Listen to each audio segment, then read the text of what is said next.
In my 56 years, I've only been in sub-Saharan Africa once. I've never set foot in Namibia before. So everything is new for me. And it was a big empty space in my head before I came to Namibia, partly because I associated it with deserts, but largely because I didn't know anything about it. When I went to my dentist in Santa Barbara 10 days ago, first thing he showed me were all these pictures of Namibia. But again, seeing the pictures is nothing like hearing the silences. I think one of the beauties of travel comes not in seeing the sights, but in all the small print that's between them. And when I told my mother last week I was heading off to Namibia, she said, "Oh, Angelina Jolie," which I fear is the main thing that comes to people's minds. In other words, very little that has to do with the essence of Namibian culture.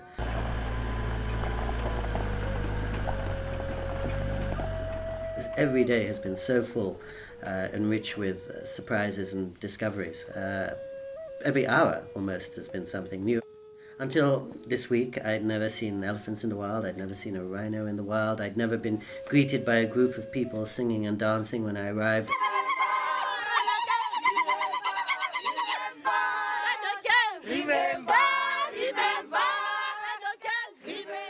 Every evening in my lodge, I'd never had a dinner out in the middle of the bush surrounded by torches.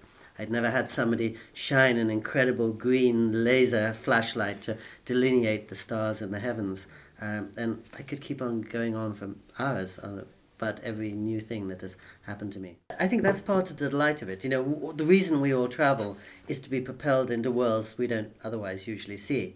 And you and I were just an hour ago in a Himba village. It was fascinating to learn the customs, the clothes, the rights of these people living very different lives. And adventure travel is a bit like that for me too, because you're right, I'm mostly a kind of urban person. I've enjoyed the fact of dipping my toe in this world. It's quite different from the one I usually inhabit.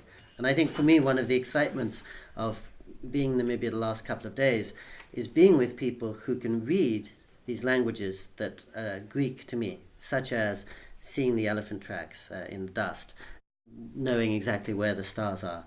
As we're driving along in the middle of a conversation, noticing a giraffe's ear flicker 100 meters away, the kind of thing I would never be able to do. But just being in the presence of those people, the hope is sensitizes one a little.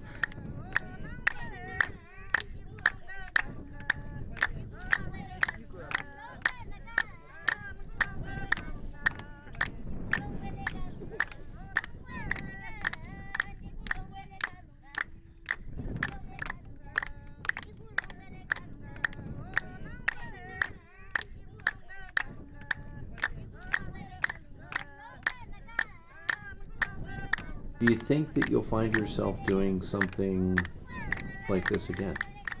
I think so. I'd love to bring my wife here. And, the beauty of making a short trip is it whets your appetite for many repeated trips.